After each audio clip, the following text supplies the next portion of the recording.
All right, and welcome to another Walking Dead Retro Review. I'm Justin.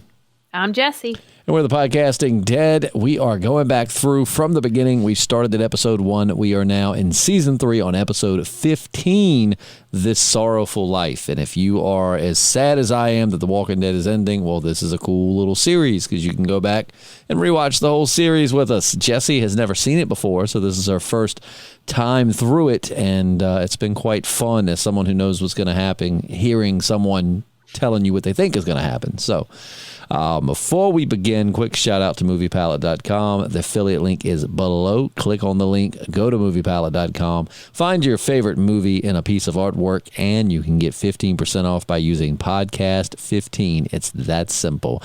So this episode, again, is called This Sorrowful Life. It was directed by Greg Nicotero, written by Scott M. Gimple, and originally aired March 24th. Excuse me, I can't talk. March 24th of 2013. And Jessi, I know you've not been super impressed with the last two. Did this one make up for it? Yes, 110%, Justin. You have never sounded more country in your life. I did that on purpose. I was channeling my inner Rick. Okay, I was going to say, very well done. I feel like you belong beside Rick. Yeah, this one blew my mind. It was a lot of things. Before we even get into the sad things, let me say the one thing that I love about this episode is this episode does two things. One, it really laments Michonne as, like, I don't know, like we had gotten to know her and we liked her, but there was just something about this is what made her like my favorite. Like, I love when Merle was like, when he went to go kill the zombie with her sword, and he was like, I thought you would have run. And she's like, didn't want to leave without my sword. Like, yeah. She's just a bad A, man. She is. I love her so much. And she talked him out of it. Like, I didn't see that coming. Yep. She had some really good points too. I mean, like, you know, when I think what I really think what cleared it up for Merle is when, you know, he was kind of saying what's the difference between, like, you know, what he does for the governor and Daryl just runs whenever Rick says run, and Michonne's like, no, you know, Rick respects him. Like, you know, he needs him. Like, you know, yeah, he does stuff for Rick, but the difference is that Rick has respect for Daryl, treats him like family, whereas clearly the governor just uses people as lapdogs. Mm-hmm. You know, and the fact that he's pretty much, like she pointed out, the only reason he's killed 16 men was because of the governor. Yeah. And it's like, so I love it. I love their whole, you know, honestly, the only complaint I have about this episode is the fact that they killed Merle off, because Merle and Michonne actually had really good chemistry together. Not like as in they would be a couple, but just on screen, they had really good chemistry together. Well, they did. But at the same time, holy freaking cow, they kind of had to do that because, I mean, I didn't see that coming. I predicted a few people dying, and I don't think I predicted Merle. I don't think you did. I don't remember if you did. I have to go back and listen. I don't think I did. I don't remember you saying Merle, no. And I mean, he went out like a champ. What's cool, a little behind the scenes on this episode, if you pay attention, the whole time they're in that old car, which, number one, I've never seen a car that old with an alarm system. I'm sure they're out there. I was thinking the same thing. Like, I mean, I guess that's an aftermarket part they put on. But, you know, if you pay attention, it's got big rims, right? So it's got these big chrome rims. If you go back and rewatch, there's one scene right as he's getting ready to roll up to where the governor and them are. If you pay attention when it rolls by the camera, it has different wheels on it. So I'm guessing they had multiple vehicles for different shoots, and they just didn't catch in the editing room. But you can see that instead of chrome wheels, it's got like just stock regular wheels when it rolls by. We're in season 3, guys. We're almost at the end of season 3, and that was a rookie mistake. You've only got one more episode till you wrap up season 3. Oh, I didn't realize that. Next episode that we'll review on Monday will be the finale.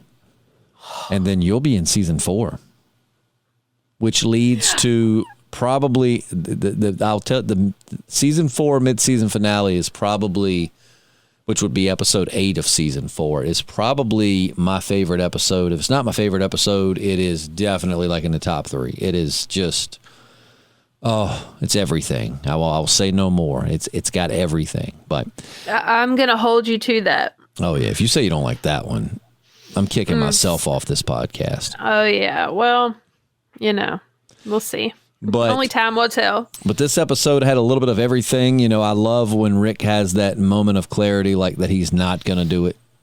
Yeah. Just like, this isn't, because I mean, even when he was telling Daryl's like, that ain't us, man. Like we don't do that.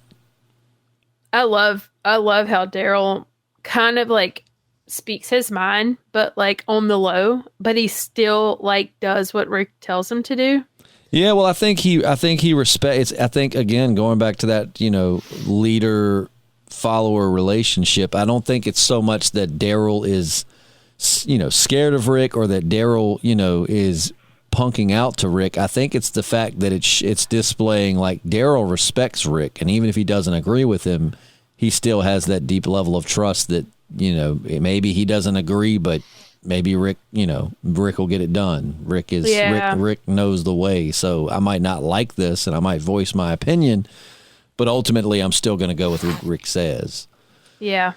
And I think that also Daryl understands that even though it ain't the right thing to do, that Rick is coming from a place of trying to save a lot of lives, even though it's really messed up. Like he still is, whereas the governor does stuff selfishly, Rick's doing it with the hope that he's going to save a lot of other people.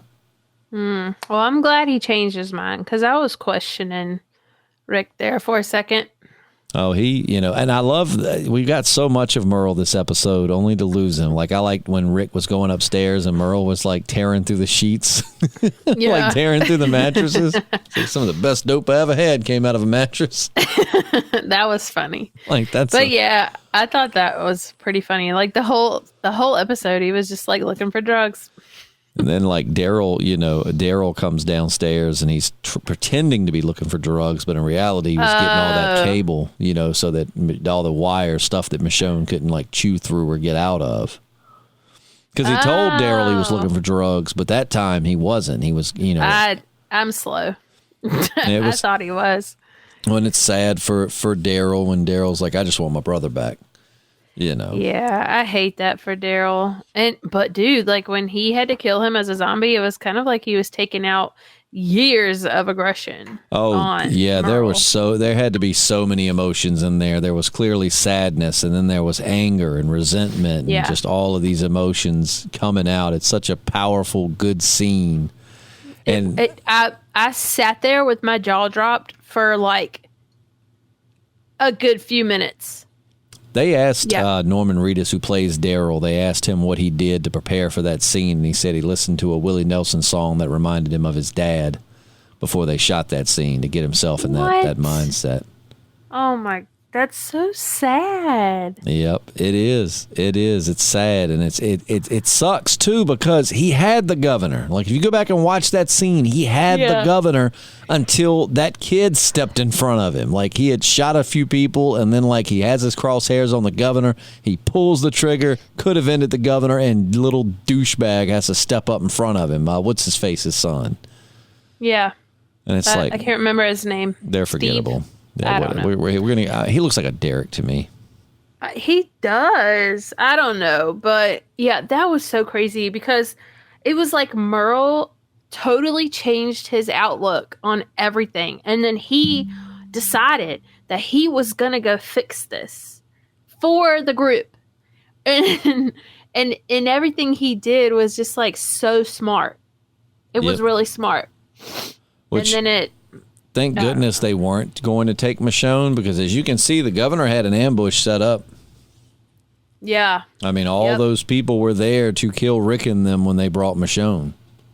I don't really know how Merle got that close with that loud car to be able to do all of that without anybody noticing. My guess is that he got the zombies to follow, turned down the volume till he got close enough, and then once he knew he was, at the point where he's going to roll forward, which I'm guessing happened off camera, but like, once he got to that point, he turned the music up and then rolled out soon after, because he definitely wanted them to hear the car, and he wanted them to be distracted by it, and it's such a good scene because and we know we know that once Merle let Michonne go, like, he knew he won't coming back. Like, I think he thought he was going to take out the governor, or he was going to try his darndest. But I think that Merle knew he won't coming back.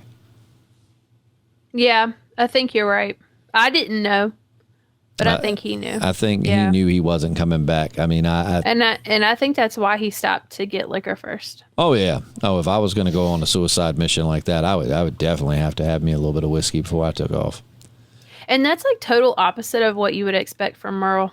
Yeah. Oh, and that's definitely, and this isn't a spoiler. Some people fuss when I give you little bitty things, but they can deal with it.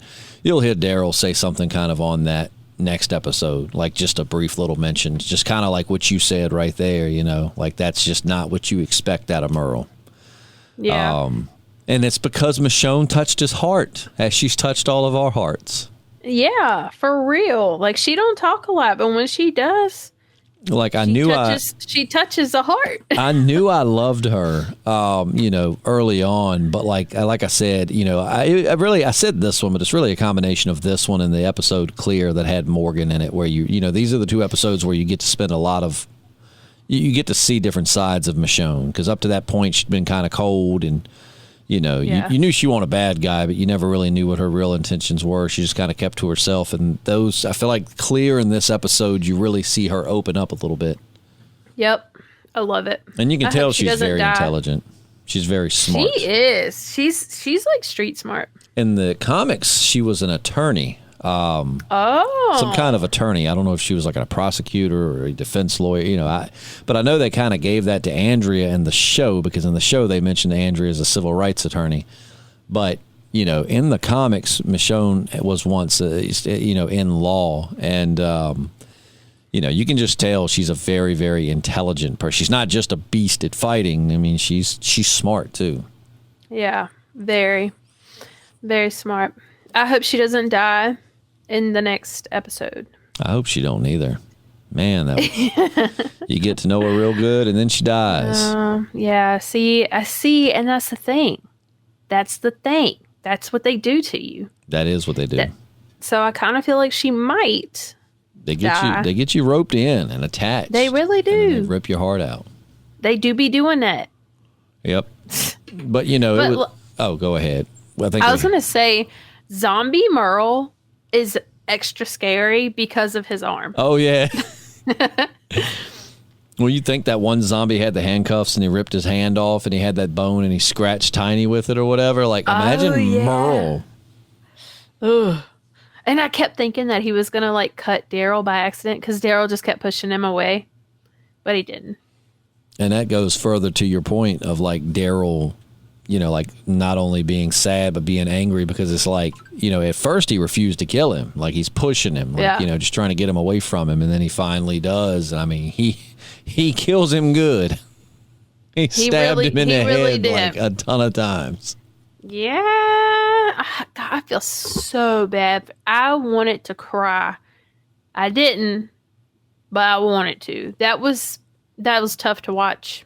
It was really well shot, really well written, because Scott Gimple gets a lot of hate from myself sometimes, because as the show progresses, he will make some really stupid decisions because like at this point, he's like a writer, and then eventually he becomes showrunner, and he makes some really dumb decisions. But to the opposition of that, I will say that even though I have certainly downed Scott Gimple for one decision in particular, you'll find out about many seasons down the road. But he has also given us some of the best moments in The Walking Dead. Like, this episode was written by Scott Gimple. So when people are like, oh, Gimple, he certainly definitely has made some dumb decisions, but he's also given us some fire moments in Walking Dead history. It's all about balance. And this is one of those episodes you won't forget. When you think back on the show, this is definitely an episode that stands out in your mind. You know what? I know that this couldn't happen for the sake of the storyline, but that the governor would have shot him in the head. He wouldn't have. Oh no. I think he did that out of spite. I think the governor wanted him to come back. I think the governor, in the governor's mind, I don't know what the governor was thinking was happening, but I think in the governor's mind, like Rick and them sent Merle to assassinate him. And the deal was off. And so, probably figured Rick and the group would show up at some point. So he wanted Merle to be there as a zombie, as like a, F-U. I guess I just forget sometimes how evil the governor really is. Oh, yeah. And I mean, you're right. If you want to kill somebody, and there's a moment that'll happen next season to where once the episode's over and once your jaw is picked up off the floor, I will tell you why someone made a really, not Scott Gimple. This isn't, actually he was responsible for this, but it's nothing he did wrong. But it's like there's one, like where you're like, there's no reason why such and such would have done this instead of that. But, like I said, yeah, if you want to kill somebody like in that scenario, I'd have shot him in the head too. But I think the governor's spiteful. Oh, yeah. That makes a lot of sense. I'm glad you cleared that up for me. Oh, but that was, on his part, if you are being totally evil, that was smart. That was real smart. So they could find Merle like that. I don't know. I think that's what he wanted. I think that Merle was now a member of this group. I think that probably he thought Merle was sent there to assassinate him and the deal was off. Yep. And, you know what? Screw y'all. Here's your guy. I need to know what happens. I think that the governor's going to die. I mean, he could just become the overarching villain throughout the rest of the show. He could, but I still feel like somebody else from Rick's group is going to die. So who is it going to be? Well, now here's the thing. We talked about what? It's probably going to be either Glenn or Maggie because of the whole he wants to marry her thing. So then everybody's like happy for them, and then one of them dies or both of them. I'm sorry. I didn't mean to interrupt you. I had an epiphany. You didn't interrupt me. That's what we're here for. We're here for your epiphanies. What were you trying to say? So what was I going to say? I'm sorry. No, don't be sorry. I'm running my mouth too much. This is far more about you than it is me because you are experiencing it for the first time. I need to let you. I was so excited to review this one because it's one of my standout episodes of the show because I just remember like when I was watching this as it was coming on TV for the first time, just being like speechless when it ended. Yeah, that's how I was. Just like legit. I had nothing to say. I'm like, oh my God, I'm pumped. And what a brutal, you talking about like a FU from the governor. He freaking bit Merle's fingers off. I know. I was like, he already has one hand going. Now you're biting his fingers off. And then he spits them out. Oh my gosh. It was just like, that's when my jaw dropped. And it didn't come back until the whole episode was over. I know that when I was watching it, once he bit Merle's fingers off, I knew Merle was going to die. I don't know how Merle didn't get a good shot with his little like sword arm.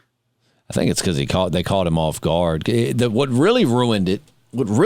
Now Martinez and them were kind of on to him there after he shot that kid, but he still the governor wasn't. He probably could have lined up another shot if it wasn't for that one walker that came in and just like attacked him.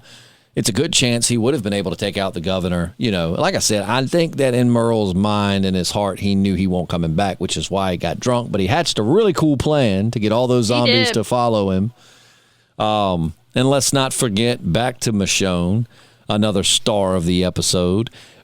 How about that gnarly zombie kill where she had her hands tied? Yeah. And she like it pulled it around the... Oh my gosh, I can't even get my words together. Like the post or the pole or whatever it was. Yeah, and then she just like pulled the wire back and it like popped the zombie's head off. Oh my gosh, that's such a gnarly kill. So I was watching on my phone and it started buffering like right as the zombie's head was popping off. And it was the creepiest image because it was just like a picture. And I was sitting here like people...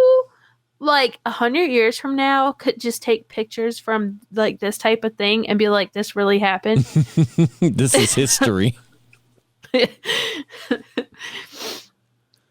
But yeah, it was like I said, and she got 2 gnarly kills. She stomped that one zombie's head in like a grape first, just. Yeah, that didn't even look realistic. That really looked like she was stomping on like a deflated ball. Yeah, well, that's the thing that I don't want to say it's an error in the show, but they, I know that their heads are rotting, but like skeletons don't really rot. They might get brittle and snap like twigs, sure, but they don't really squish. You know what I mean? Like exactly, but it's okay. I feel like, and on top of that, it takes a while after you've been gone. Like your bones have to be like exposed to the elements to start getting dried out and you know what I mean, to that point. So I mean, there definitely are moments, like I said, at one point, this is not really a spoiler, whatever, at one point there will be people stabbing zombies in the head with like blunt sticks, and you're like, oh come on, man. If you pay attention, every season the zombies get more and more decayed. Like as time goes on, the zombies are getting more. So I get it, they're softer, they're more fragile, they're falling apart, they're rotten corpses. I get it, but like a blunt stick through the forehead? Come on, man. I mean, maybe they just aren't in the same reality we are. They're in not. their reality, the bones get squishy. And it's a minor nitpick. I mean, honestly, if I was writing the show and somebody was to bring that up, I'd honestly it's a suspension of disbelief. I'd just be like, or the suspension of belief, I guess. I'd be like, yeah.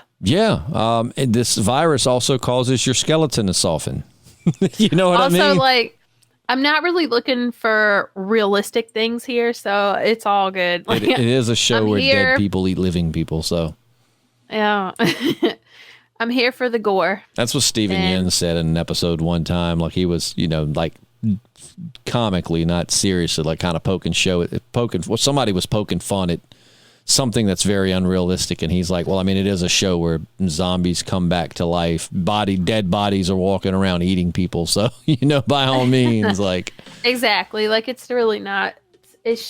I feel like I shouldn't focus on the things that wouldn't be realistic because the whole thing isn't realistic. Well, I think it's fun to nitpick those things because they're friendly little nitpicks. Like it doesn't distract from the show. Like if you were sitting here arguing with me, telling me it's a horrible show, and that was one of your points, I'd be like, "Oh, come on! It's a show about zombies. Who cares?" But as someone who absolutely loves this show, I think it's fun sometimes to pick out those little things. Yeah. But yeah, it's So we got some more, we got to really see Michonne as insightful. And like I said, that was one of my favorite lines of the whole episode where he's just like, I thought you would have run. And she's like, couldn't leave without my sword. She's a little jokester. She is witty. Oh, man. I love her like 10 times more every time she says something witty like that. I feel like that's the way it goes. From the first time she shows up to like now, every time you get a little bit of more time with just her, she works her way on up your list. Yeah, I totally agree. Totally. So that's why I feel like she's probably going to die in the next episode. That could happen. I don't want it to happen, but yeah. Well, when you think about it, the list just grew. So I'm not saying Daryl, and I almost slipped the other episode when we were talking about like when I asked you who do you think should kill the governor. Because it's like, I had said, Daryl, he pitted him, but I almost slipped and said, well, he killed Daryl's brother. So, I mean, like now you've got Daryl, the governor killed his brother. You've got Rick. Rick and the governor got beef. You got Maggie. You got Glenn. You've got all these people now, Michonne, Andrea, that are certainly deserving of killing him. I forgot about Andrea. Yep. What's happening with her? Oh, her and the governor made up. Like they were tea and crumpeting that night away. He's like, I forgive you for being disobedient. And of course, being Andrea, she was like, I love you, baby. And then baby, tea and crumpets. I know you're lying. What if I'm not? What if the next episode starts out with a steamy Governor Andrea sex scene and she's like, how did you know my kink was being strapped to a chair? I would just throw the whole show away. I'd be like, I'm done. You can't get any stupider. This is unrealistic. I mean, come on. I can deal with the squishy bones, but this, no. Be like next episode and she's just like, I don't know who told you how much I love being tied to chairs, but I am so hot right now. And he's like, I knew you would, baby. I've always wanted to be tied in the chair by a dentist. Yeah, I was going to say I've always wanted to be tied up when I was at the dentist. Fantasy fulfilled. Use some of your tools on me, governor. And then she helps the governor go back to the prison and kill everybody. Wow. I wouldn't be surprised. And then the show just follows the misadventures of Andrea and the governor. You know, they're trying to kill each other one episode, and then they're back to scrump in the next episode. It becomes a wild show. I would have a stink face the entire time I watched it. You'd have Dale face. Oh, yeah. That meme I sent you, and I also posted it on our YouTube channel, which I love. Somebody commented, it was like, better not be spoilers. And it's like, well, I mean, it did come out like 12 years ago. So, I mean, if you know, I'm sorry if it is, but yeah, I love that. He'd be looking at me with that face he made. It's just that Dale, was really funny. Yeah, that was really true. Because that's his face. It's like, okay, but that's a really funny face. So it's not sad anymore. Oh, Dale. What do you think? How do you think Dale would be handling all of this? I think he definitely would have not been cool with the whole trading Michonne thing at all. I don't really know, man. I like when talking about the trade Michonne thing. I like when Rick tells Daryl like it's off, we're not doing it, and Daryl's like, I'm not saying it's you made the wrong decision, but this is definitely the right one, or something to that effect, you know. And it's like, that was good. That was really good. It took me a second too to I had to replay what he said in my head, and I was like, I love Daryl. Oh so yeah, cute. He's grown so much as a character. And now I just want to hug him so hard. He needs one. He does. Maybe he went back to the prison and took Carol up on her offer to fool around. Ooh, I'm waiting for that hanky panky. Waiting for it. I can't wait to see who kills the governor. I mean, how do you know he's going to die? You're going to be real disappointed if you 11 seasons in and he's still running around. I'm manifesting it. I'm about to change the timeline. What if he dies next episode and I'm like, wait, this did not happen? I'm going to be like, you're in another timeline, Justin. Jessi, what did you do? I did it. What did you do? I just want to see one of them get revenge on him. It would be such a good moment for me. I agree. It'd be a good moment for everybody, especially Rick's group. What do you think they go from here? Oh, that's a really good question. So they decided not. I don't know. Are they going to? Because Rick gave them the option to either leave or stay and fight. I don't think they're going to leave because they don't have Daryl back yet. Michonne shows up though, right? Yeah. But Daryl told her not to tell them that she saw him. So I don't know how that plays in or if it even does. Maybe. But they wouldn't leave without Daryl anyway. So they're not going to leave. Well, unless Daryl shows up and they decide to leave. But I don't think they would leave. I think they would fight it out. I think all of them want to kill the governor. So I think they're going to come up with a really good plan and they're going to do it. I also love Rick's speech. Love it. So somebody... Me too. Back when this was new and fresh, I don't know if it was on Vine or... I don't know where it came from, but I remember my little brother sent it to me because he would have been 13 when this came out. And he was really into it too. But somebody had... And it was so well done, and I've never been able to find it. They took some sad music, and they put in Rick's speech during the whole Daryl finding and killing Merle thing, and it was absolutely beautiful, just like the How You Live, and about the party got to the How You Die is when Daryl was stabbing him for the last time and fell back crying. It was so well done. Holy crap. I think I would have cried if I saw that. Oh, it's really, really good. But that speech he gives is one of my favorites because that is a point for Rick, because Rick up to this point is just trying to be a hard ass, trying to make all the decisions, trying to be the one that's like, we are going to do this, we aren't going to do that, you're going to do what I tell you. And then I think dealing with the governor, he's realizing like this is where you decide what kind of leader you're going to be. You either, if he was to continue the way he is, he could end up being just like the governor. But now he's had that growth moment of realizing that like, I can't tell you what to do. If we leave, we leave together. If we stay together. Like, it's your decision, not mine. I can't tell you how to live. I can't tell you how to die. I'm not, and I like he says, I'm not your governor. Yeah. Well, another thing about that is I think that he realized the repercussions of not keeping the whole group in the loop. Oh yeah. And that's when he realized that he really isn't the one calling. He shouldn't be the one calling all the shots. Like it should be a group decision, a group effort. So, yeah. And I don't know if he knows it per se, but it's a good parallel to the governor because the governor does do that. Like he makes a lot of decisions and does a lot of things that nobody in Woodbury has any idea about. Yeah. And he's just constantly doing things secretly. And Rick was kind of falling in that loop of doing something that was effed up secretly. That's a really good point. And keeping it from the group. Oh, Rick. I'm glad he came to his senses. And, I'm glad that Ghost Lori showed up again. And set him straight.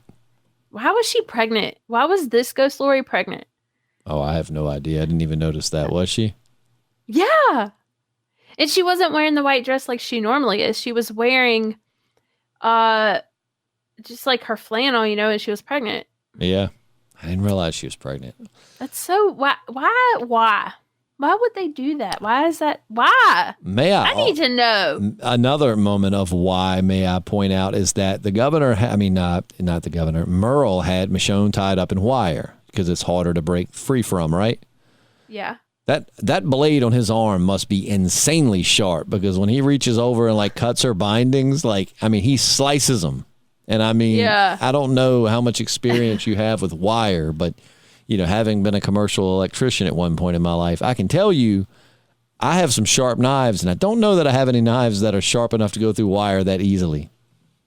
Well, coming from a crafter, I know how hard it is to cut through even the thinnest of wires. Especially at an upward motion like that with no real, like normally that's why you have like ply, we call them side cutters, something that goes in and pinches and cuts the wire. Right. Because you can't just swipe up. And so that blade must be crazy sharp.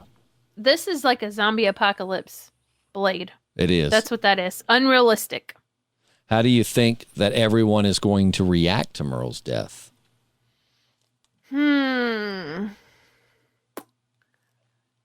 It's a really good question. It's a very good question. I think more than anything, they're going to be sympathetic for Daryl. I don't think anybody's going to be really sad about Merle dying. They'll be sad for Daryl. Sad that he didn't complete his mission. Like, dang, he couldn't take out the governor before he went. But also, maybe they'll see Merle in a different light now because of what he did. He definitely died a hero. He had a complete, you went from a guy that was selfish, racist, just very about himself to a guy who was doing what he was told, but was an even worse guy because he was out killing people, 16 people, for the governor, and then ends up dying, basically sacrificing himself to try and save people. Yep. So a complete 180 in his character. That's so crazy. So when Michonne made it back to the prison and Rick saw her, if I was Rick, I would think that she was being used as bait by the governor. If I was Rick, I would think, oh, snit. She is coming to kill me. Yeah. Merle took her. She killed Merle. She probably killed Daryl on the way back, and now she is coming for me. I didn't even think about that. I'd have been like, oh, I messed up. Ooh, I wonder what's going through his mind. I'm going to have to shoot her from right here because if she gets close enough with that sword, I am done. Huh. Now I need to know what Rick thinks happened. Why she's back. Because I didn't think about it like that. I just thought he was happy she was back because that meant that she didn't get turned over. But well, he knows Daryl went after them, so I would imagine that in that moment he probably thought Daryl reached them. I mean, he's probably wondering where Daryl and them are, but Daryl and Merle. But at the same time, like, I guess he would assume that Daryl reached them in time to save Michonne, and now she was headed back. I just love with Merle. It's like if I was Michonne, I'd be like, okay, so I appreciate that you're letting me go, but did you have to put me in a car and drive me miles away from the prison? I mean, thanks for letting me go, but now I literally have to walk miles to get back to that prison. Right. Yeah, I thought about that too. Like, how far away were they? How far is the prison from Woodbury? That I don't know. The way the governor talks with it being like in their backyard, it seems like it's really not that far away. Well, I feel like they were walking for a while. Then you get in the car, you're driving for a while, but I guess there's not a real timeline on those things. Yeah, and maybe Merle was driving really slow. He wasn't. It's like, I am 15 miles from the prison, Merle. I mean, why would you go the speed limit during the zombie apocalypse, you know? Odds are it's going to be dark before I get back, which means I'll probably get eaten by zombies while I'm trying to sleep. So thanks, Merle. Least you could do is just give me a ride back. Come on.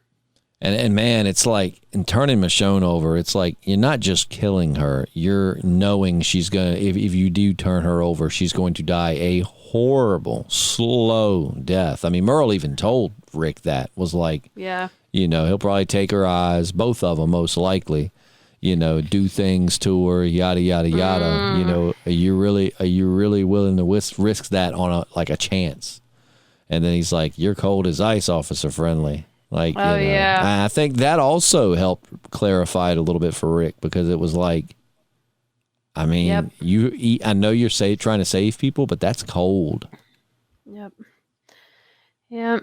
But he snapped out of it a little bit too late. He did. Yep. And then, you know, I like when he was like, at least I'm straight with you. And she's like, straight with me like you were in the tomb, you know, in the whatever back at the prison when he knocked her out. Yeah. Come on, Merle.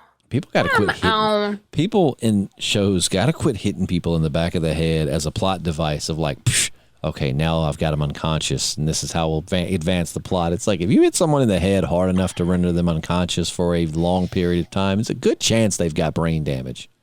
Or they would die. Like, I'm not saying you can't knock them out or daze them momentarily. And they might not jump right back up and be ready to fight. But, I mean, like, to just that, you know, the way they do it in the movies and the shows where it's like, take a gun and clack, hit them in the back of the head. And then they're like, ugh, and they're out for like an hour or two. Pan. Yeah, it's like, if they're out for an hour or two, they're probably suffering from some serious brain damage. Probably some internal brain bleeding. Ugh. So, you know, if the zombie apocalypse ever does happen and you are thinking, I need to knock this person out so that I can get them from here to there, just know it's not going to work the way it does in the shows. You're going to do it, and then they're just never going to wake up. I'm going to keep that stored away in my brain. Maybe just put them in a sleeper hold and then tie them up. Yeah. I mean, hopefully we'll never be in that position. So. Oh, the zombie apocalypse is coming, Jessi. No. You have to be ready for it. You're just going to have to take those wicked paintball skills you used to have. Jessi, behind the scenes, for those that don't know, used to be an absolute monster at paintball, like one of the top females in the country. And I was the top female in the country. The top number one. Top number one female in the country in paintball, and just was a beast. You're just going to have to take those skills and apply them to like real guns in the apocalypse. Totally the same thing. It's like you get shot by someone and you're like, this isn't like paintball at all. This hurts really bad. I'm bleeding. I'm getting kind of dizzy. I'm getting a little woozy. I see the light. But yeah, but no, phenomenal episode. Definitely one of, you know, the Walking Dead classics as far as just episodes that silenced us, and just like I said, had your jaw on the floor and speechless and like, yep. Where do we go from here? I just so for everybody listening, I was watching mine and Justin's kids have dance at the same time. So he was in the dance studio and I was in my car watching this episode. And I legit, like I said, my jaw was on the floor for a hot minute. And I just busted up in the dance studio and looked at Justin and didn't even say anything. I couldn't form words. I knew when she came in too. At first I didn't know. Like you came in and, you know, I was sitting there and like you just stopped and like your jaw hung open and you were like, and I was like, is Jessi having a stroke? It was like how it is on the movies where someone's about to turn into a zombie. Like they're like, and then it hit me and I'm like, oh, it's Wednesday. We got a podcast. You just watched the episode. And then I'm like, I told you. I told you. See, The Walking Dead always makes up for it. Well, they do. At least during the good years, they do. During the good years. I mean, they give you a slower episode or two, but then they bust out something like this that just leaves you speechless and reminds you why you love the show. 100%. Because they definitely do have to set some things up. And I mean, sometimes, unfortunately, from a writing standpoint, it's not really many action-packed ways to set some things up if you want to. You know, because the problem is if you make a show or a movie that is all action and that's it, there's no substance to it. You don't get to know the characters. You don't get, you know, any of that character development, growth, none of that. It's just wham, bam, boom, boom, boom. Because then you'll watch it and be like, oh, yeah, it was fun to watch, but like, it was just action. What's going on? Right, and then it's like, but and sadly, a lot of times, not saying it can or can't be done more entertainingly, but sometimes you do have to slow things down to really get in some character progression and some character development. So they do slow it down sometimes, but they always make up for it. I feel like if it was action-packed every single episode, I would have a hard time keeping up. That would be too chaotic. Oh, yeah. And I mean, you really get to know, you get to know characters through conversation. You know, that's how you get to know characters. I mean, yeah, their actions are a big deal too, but, you know, you really get to know them through their conversations with other characters. And unfortunately, you can't really have conversations with bullets flying all over the place. You could, but it's not recommended. So, Carol, watch your back. What was the biggest emotional trauma you've ever been through? Well... Probably this. We really got to know Carol this episode. A lot of good character progression. That conversation she had with Daryl was really, really intense. I love that for her, that he like recognized that she was so much more of a baddie, you know? He did. You said you were, you know, little, what do you call her, a mouse or something, scared of her own shadow. Yep. She's like, it wasn't my shadow that I was scared of. It was my husband's. I was like, damn right, Carol. I mean, darn right, Carol. And she straight up called him on it. She's like, are you with us? You know, I'm not asking if we're occupying the same space. Are you with us? Like, you know. And her hair's growing out a little bit. Carol is a pretty lady. I'm not a fan of that, I mean, it's her head. She can do whatever she wants to it. But I think that she's one of those people. Some people pull off the short hair well. Some people don't. Once her hair starts to grow, you know, as it is, you really, like, I think she's a pretty lady. JP doesn't, but I do. Well, I agree with you. She really reminds me of Jamie Lee Curtis for some reason. She does. She does. Yes. Like she reminds me of like Jamie Lee Curtis, and Jamie Lee Curtis was a pretty lady. So she's still here. She's a pretty lady. So I mean, like, she's still here. She is not a zombie. Yeah, so I mean, you know, no. But yeah, next episode is the finale. So as we wrap up here, I've got to move my webcam like down to right here because I feel like it's weird because whenever I'm talking, I'm looking down. Like, whereas your webcam is even with your face. So every time you talk, you're like looking right at me. Oh, no. I don't think it's weird. Let me see. Oh, no. Is it going to fall? All right. Anyways. So this is a weird angle. I feel like I was going to say this is the viewpoint of like angle. Right as I murder you, and this like cam light isn't helping either. Let's just go back to where we were. Right before you bite my fingers off. And then spit them across the room. Oh. Governor style. I liked that, though. That was good. It was brutal. It Well, was. and this shows you, too, we already know the governor's a good shot because when he shot Axel in the head with one eye missing from that far, the governor's a good shot. And now you know he can throw down, too. I mean, he's a brawler. So, I mean, the governor's an intimidating dude. And no kidding, I kid you not, for my job today, I met a contractor who looks just like the governor. Did you tell him? Did he have an eye patch? No. He's got all gray hair, and when he pulled his glasses off, he looks just like David Morrissey that plays the governor, like maybe slightly slimmer, but same height, everything. Yep. Oh, man. You got to sneak a pic I'll try. for me. I'll try. I might have one. But anyway, so as we wrap up, I keep getting myself off topic here. What do you think we can expect from the finale? Because next week, imagine if you were watching this show episode to episode, like as it's coming out, this, next week would be the finale, and then you'd be months without the show. What do you think's going to happen? I think we're going to see a lot of death. I think the governor's definitely going to die. I think him and his henchmen are going to die. But I also think somebody else from Rick's group is probably going to die. But now that I'm thinking about it, I think they're probably going to have to leave the prison, and we're going to pick back up somewhere else. So you think they're going to leave instead of fighting, per se? No, I think they're still going to fight, but I still think they're going to have to leave. So you think the end result is they're going to leave the prison? Yeah. Which they can't stay there forever, and it's the end of the season, so. It's amazing how the prison, to us, well, at least to me, looked like such a safe place when they found it. Was like, hell, yeah, I would want to be in that prison too. And then you see Woodbury and you come back to the prison and you're like, ooh, it's dirty. Yeah. They're all dirty.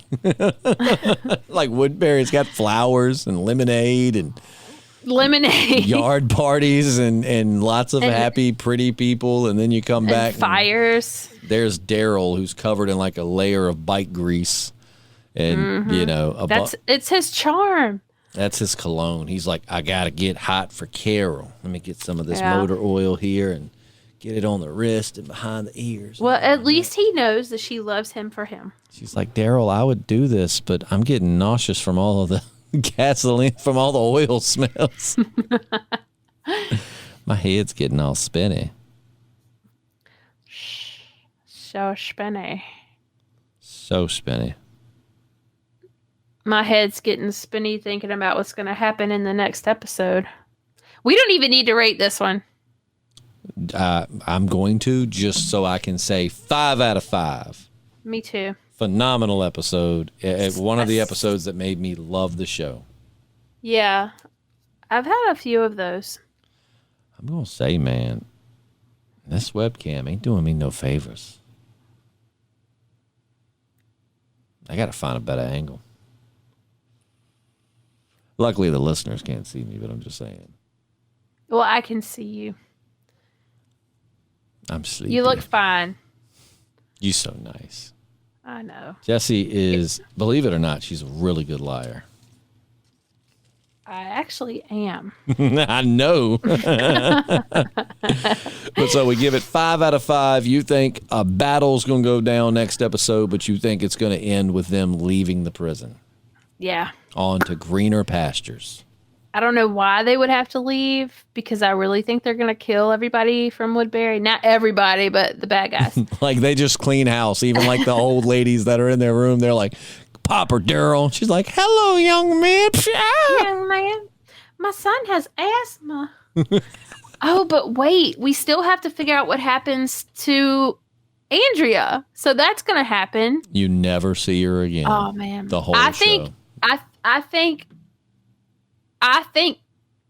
Milton, that's his name. Milton's going to have a big part in the next episode. I think he's going to find his inner baddie. So you think Milton's just going to like go Super Saiyan on him? Yeah. Yep. That would be awesome. He just starts like, he's like, Governor, I've had enough. Ah. Yep. Hair turns blonde. Total fireball. Wind starts. They don't throw fireballs in Dragon Ball Z. What are you talking about? Well, your parents like Dragon Ball Z, or at least your dad. They have that like force field that comes up. It looks like fire. I guess I can give you that. It does kind of look like fire, but they're shooting ki. It's energy blasts. Okay, energy. Yes. There we go. Same thing. Don't let Jessi fool you. She loves Dragon Ball Z. I actually hate Dragon Ball Z. No, you don't. You only hate it because your father probably made you watch it. You literally just took the words out of my mouth. That's what happened. Yep. Every day. I knew it. I knowed it. I synced it. I synced it with my own ears. I heard it with my own mouth. Yep. That's what we do around here. But we're going to wrap it up. So make sure to tune in on Monday as we do the season finale. And then on Friday, we'll be doing season 4, episode 1. Holla. When we get to the season 4 mid-season finale, I'm probably going to say let's take a week break. Okay. Just because that episode is so, that like, you know, not only would it be nice just to have a little break, but it also would be good to have time to sit on that episode for like a week and not watch any more. Like, so we won't watch any more episodes in that week. Just have a week to sit on it, and then we'll, come back and start a new. I might watch it a couple times. You should. You really, I kid you not, there have been multiple times where like I didn't really feel like sitting down and watching The Walking Dead per se, but I was looking for something to watch, so I would just go to that episode. Okay. So. Okay. I'm sold. I guess Good. I'll watch it. You talked me into it. I've talked you into 3 seasons so far. Yeah. She just draws the line at 4. Done. No Done. more. I think this next episode is it's either going to be the deal breaker or I don't know, whatever the opposite of that is. Well, you got 8 more seasons to go, so just hang in there. All right. How much longer do I have to deal with Andrea? We don't know because we've yet to see her again. Okay. 8 seasons later, we're still wondering, where's Andrea? Well, I guess that's better than her being around. So. It's like, because I've told you the show ends like in 2 weeks. It's like, what if the last scene is like they go back and keep in mind the show is many years in the future. Like they come back and Andrea's just got gray hair and she's still sitting in a chair and she's like, hello. You forgot about me. I really have to go to the bathroom. Can someone like just let me out for a second? Trying not to duty on myself here. Somebody, please. Duty. Please. Yeah. But we'll see you on Monday. Have a wonderful weekend. I'm Justin. I'm Jessi. And we're the Podcasting Dead. Goodbye. Bye. We love you, Merle. Oh, rest in peace, Merle. Rest in peace. Heavenly peace.